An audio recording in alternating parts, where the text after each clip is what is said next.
Yo, what up? My name is Freddie, Swiftstyle, Garcia, and welcome back to the channel. All right, so in front of us today we have the all-new Jesse Dean design X2RS. This is the PT-01 scratch fader. So this fader is actually meant to replace the scratch switch that comes installed on the Newmark PT-01 scratch. And it's an actual fader, so you've got cuts on both sides. So if you cut normal or hamster, either way, you're good. And this video is dedicated to showing you the proper installation of the Jesse Dean fader on the Newmark PT-01 scratch. All right, so the only tools that you're gonna need for this installation is a basic pair of pliers. In this case, I'm using some wire strippers because I like the tip of them, but you can also use needle nose or just a small set of pliers.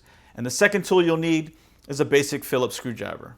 All right, to start this installation, it should go without saying, make sure you have no cables installed, no power cords or batteries connected.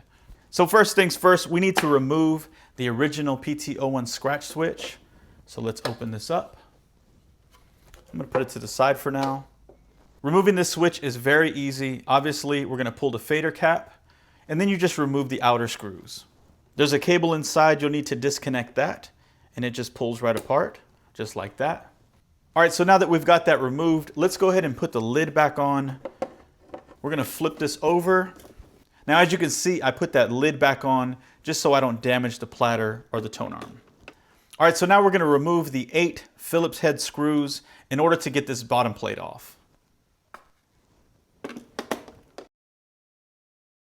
All right, so let's carefully flip this back over. Keep in mind that this is not connected, so we've got to be very careful when we make the flip. I'm gonna move this stuff out of the way for now. And let's remove this top again. All right, so since we took out all 8 screws on the bottom, this piece will just detach. So start by pulling the left side of the turntable up. And right away, you're gonna see 2 connectors that you need to pull. One has a white tip and the other has a red. So just carefully disconnect those. There we go. Now on the right side, when we open this up, you're gonna notice one last pin that we need to pull. So just carefully detach that one and you can properly remove the top plate. So we can actually take the base plate and move it out of the way. So all of the work that we need to do is here on the top plate and underneath. So before we get started, let's grab our hood back. I'm gonna flip that over and I'm gonna sit this just like that. That way we're not resting on the tone arm. All right, so a quick warning. This next step will definitely void your manufacturer's warranty, and it is entirely up to you if you want to go through with this step. It's not necessary to install this fader, but it will definitely get you a crisper cut. All right, so let me grab my screwdriver for this next step. So basically, we need to get underneath this VCA board, and there are 3 screws, one here, and one underneath this foil that we need to access in order to flip this over. So let me pull these real quick. These screws are smaller than the ones that hold the back plate on, so don't worry about getting them mixed up. And the last one, I'm just gonna lift this foil up just enough to get in there with the screwdriver.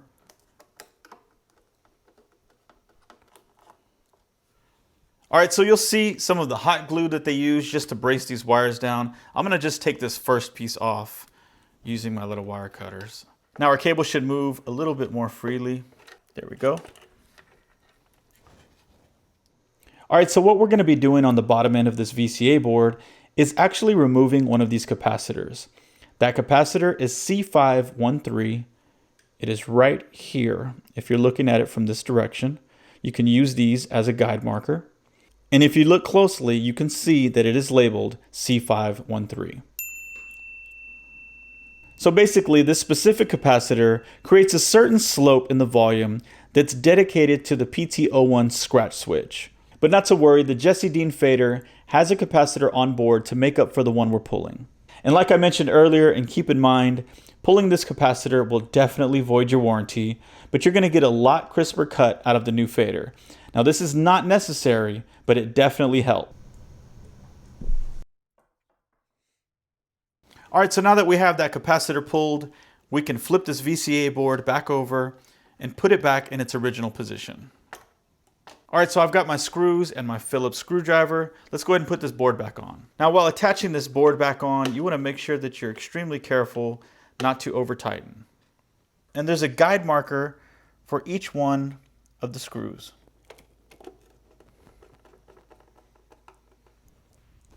We're going to lift that foil up just a little bit to get underneath there and start that screw back up.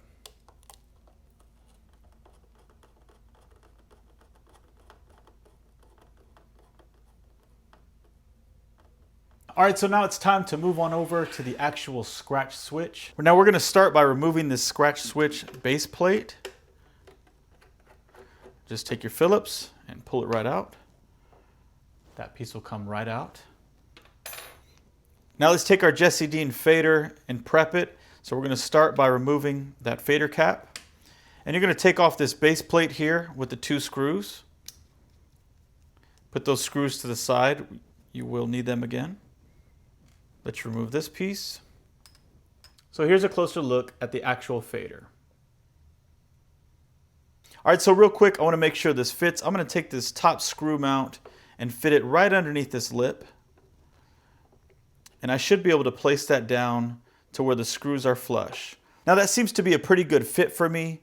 Now you might have to trim a little bit of the plastic off of this base mount, but that's entirely up to you. And actually, if you want the freedom to reposition this fader, you're going to have to completely trim this piece off and the small clip there.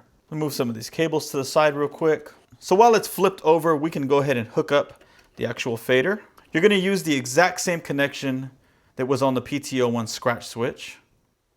All right, so for the final step, we're going to put on this top plate. Now we're going to need to remove the lid for this step. All right, so for this particular step, we're going to be setting it on its side. And all we need to do is put our top plate in place and pop it in.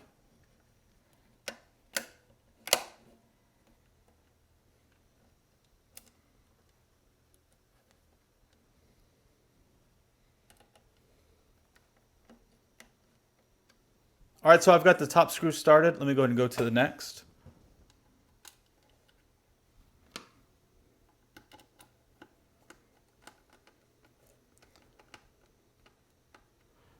And there we go. Fader is installed. Now the reason I had it set up on its side to do that last step is because I didn't want it sitting on any of the inside components, and I definitely didn't want it sitting on the tone arm. All right, so let's grab the bottom plate and put that back on. Now let's start where we left off by reinserting the black pin. Now we're going to reinsert the other 2 on the opposite end. Remember, the white goes on the white and the red goes to the red. So I've got a little bit more slack on the red. I'm going to go ahead and start with that one. Then I'm going to end with this white one. There we have it. So before we flip this over and tighten it back up, we want to make sure there is no cables being pinched and it is completely free to be closed up. This seems good, so I'm going to grab the lid.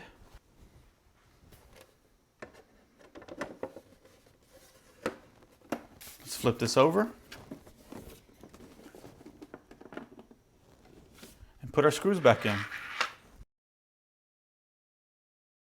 Now before we flip this over, I'm going to go ahead and put my batteries in.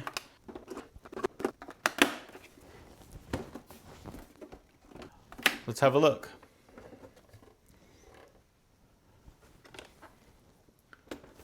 Let's go ahead and put that fader cap on. All right, so let's put on a record and see how it sounds.